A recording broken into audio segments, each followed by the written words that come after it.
This is part 2 of the trade setups. So here we were trying to put up or introduce one concept of weakening of a particular support or a resistance. So by this fall, first of all by this breakout and by this fall, the particular resistance has already been weakened, and by taking prices taking support at this particular level, this support has got a real good credibility.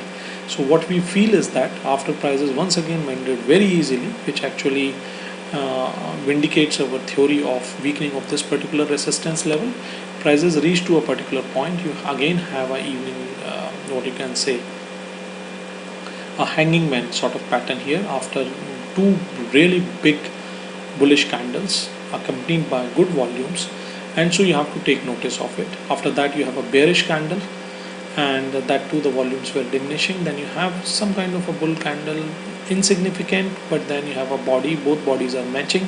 So what this says is that the prices will move laterally. Now what you can do is, if you are real good lucky and a very aggressive trader, by taking a stop loss at the high point of the day and thinking of some bearish move, and already not too much worried about this particular resistance come turned support come turned resistance, you could have gone bearish on this particular level. You have gone bearish. This could have been a very aggressive trader, not traditionally very fine trade setup, but then very good for aggressive trader, again compressed with time. And then the beauty in the trade is that those who are aggressive think nicely, take their risk in consideration, actually reaps all the rewards. Prices in next 1.5 hour gives you a kind of level from the level of 27,582. The prices move to the level of 27,082. It's neat 500 points. So with again a stop loss of around 400 points. This was an aggressive trade. Again, I am repeating, this was not a very good trade setup, but then prices had everything in them. They had a story. They ask you to trade accordingly, keeping in mind once again this was a 1 hour trade, but then the R was very big here, and as was the risk, as was the reward. So that's beautiful. Now what the fun part of the story is that all this for last 5-6 days, what we have got is a major support level, and that particular support level is 27,050 to 26,975. If meaningfully prices go down below this level, and this is very thinly traded in this, so what we can in trading parlance, what you can say is this is not very much populated, so not much traders were there, so not much time will be taken up for the prices to move to a level of 26,600 to 26,550. So that is somewhere a kind of a 400 points, depending on your timing, trade setup exists. And what you have to keep your stop loss, you can keep your stop loss particularly in these regions itself. So with a stop loss of around 200, 27,200, 27,250, you can have a trading setup where your targets could be around 26,600 to 26,550.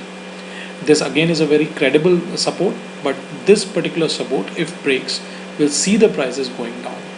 That is a very probable, and that is the finding. So even if the prices are doing something which is very irregular, which is not very, what you can say, deterministic, or you can say in the trading parlance is very volatile, still they are giving you certain clues, and we have to hang on these clues and trade accordingly. So any trade that will be generated out on the short side will be a 2 hour trade where the risk will be of 200 points and the reward can be of 400 points, which will happen in a considerably less time. Timing is also important in a day trader kind of thing, and that shows you that how you actually design your trades and how much knowledgeable you are depending on that particular scenario. Now, last but not the least, why this is happening, so why this much of volatility is there. This was around the Swiss referendum, the prices moved up around 1000 points, then prices did something, then price again moved around 500-700 points, then the previous day the price moved up and the prices moved down. See, the beauty is there's a lot of volatility going on in the market because of the falling crude prices and because of Russia, geopolitical risk, because of Iran, because of other things as well. The sanctions are playing heavy on Russia, as is playing the going down of oil prices. Russian economy is not shattered at all, but the ruble is crossing all the limits and is around 70 levels. Interest rate has been jacked up yesterday to around 17%.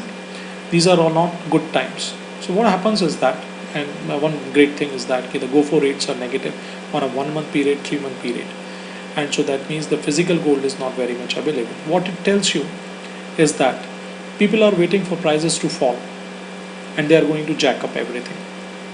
So they are not much in a hurry to really buy up all the gold physically in general. I'm not talking about the trades on the COMEX or the Globex kind of thing. That means a paper trade, but in physical, people are waiting. Central governments of Russia, China are waiting to buy up gold. The Indian demand is also perking up, and so whenever there is a steep drop in prices, all of a sudden the buying happens, and that buying happens in spurts. Shorts do get killed and butchered, and so these are volatile times. You can tell, you can see from the picture and understand that whenever there is a buying, the buying do happens very aggressively, and after that particular thing, prices do meander. So keep a watch. It is strictly a great opportunity. We particularly at Capital Buy are waiting, and this is a great opportunity that you have a 2 hour trade, which will be a kind of a gladiator trade if the prices go down. If they don't go down and they really take support at these particular levels, good for it. We will think otherwise, and we'll try to find next setup. Thank you very much, and have a nice time with trade.